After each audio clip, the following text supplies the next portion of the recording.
সেই বীরভূমি বাংলা, যে বীরভূমি, সেই বাংলার মানুষ আপনাকে বসিয়েছিল মা মাটি মানুষের জন্য কাজ করার জন্য, আর আপনি মা মাটি মানুষকে ভুলিয়ে ভাতিজার ভূমি বানিয়ে দিয়েছেন এই বাংলাকে। এই বাংলাবাসী মাফ করবে না আপনাকে। 2019-এর নির্বাচনে তার হিসাব আপনাকে দিতে হবে। ভয় দেখে রাজনীতি হয় না।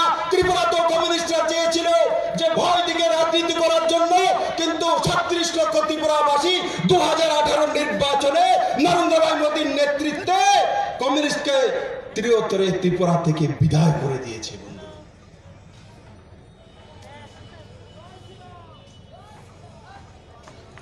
আজকে বাংলা শিল্পায়নে, প্রোডাকশনে যে বাংলা 27% প্রোডাকশন দিত, সেই বাংলা এখন দিদির নেতৃত্বে 3.3%-এ পৌঁছে গেছে। আর বাকি 3 বছরে দিদি জিরোতে নিয়ে আসবে বাংলা।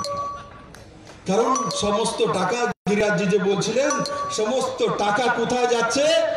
সিন্ডিকেটে যাচ্ছে। আমার প্রিয় বাংলাবাসী, আমার বাংলার নাগরিকেরা, আমি আপনাদের কাছে নিবেদন করব,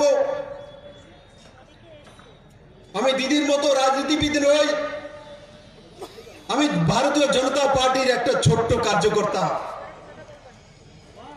যদি এক্সপিরিয়েন্স এমন হয়, উনি গর্ব করেন যে উনি নেত্রী, উনি এমএলএ ছিলেন, উনি কেন্দ্রীয় মন্ত্রী ছিলেন, উনি মুখ্যমন্ত্রী হয়েছেন, আমি তো মাত্র 2-2.5 বছরের রাজনীতি, পার্টি প্রেসিডেন্ট,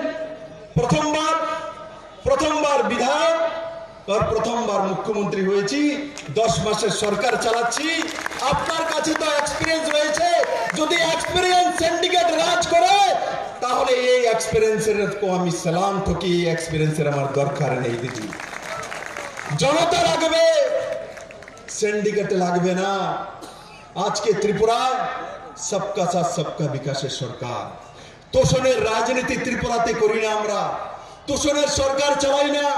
এখানেও সংখ্যালঘু রয়েছে, ত্রিপুরাতে সংখ্যাগুরু রয়েছে, কিন্তু আজ পর্যন্ত ত্রিপুরাতে একটিও দাঙ্গা হয়নি। দিদি, আপনার রাজ্য কেন হয়? কি কারণে হয়? আপনি এক্সপিরিয়েন্স হোল্ডার, এত ডিগ্রি কেন আপনার? জবাব কে দেবে? আমরা তো ছোট ছোট 10 মাসের সরকার চালাচ্ছি, 2 বছরের রাজনৈতিক ক্যারিয়ার।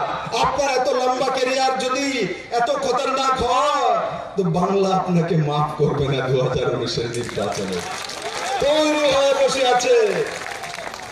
1947 সনেও ইংরেজদেরকে আমরা এখান থেকে তাড়িয়েছিলাম। দিদি, 200 বছর ইংরেজকে বাংলা তাড়িয়ে দিয়েছে। আপনি তো 7 বছরের রাজে সর্ষে ফুল দেখছেন। 2019-এর নির্বাচনে বাংলা আপনাকে সর্ষে ফুল দেখাবে। এবং এই বাংলা থেকে 2 সিট বাদ দিয়েছে গিরিরাজজি। আমি তো বলবো যে নমুনা দেখছি দিদি, 42-42 সিট চলে যাবে। যদি একটা বাঁচাতে হয়, তো আপনাকে কোনো জায়গায় দাঁড়াতে হবে। ভাতিজায় কাজ হবে না। বাংলার মানুষেরা তয় করে নিয়েছেন যে কেন্দ্রে জোট সরকার নয়, মজবুর সরকার নয়, কেন্দ্রে মজবুত সরকার চাই। কারণ কি? বাংলার বাসীরা জানেন, যতবারই মহাজোটের সরকার হয়েছে, 2.5 বছরের বেশি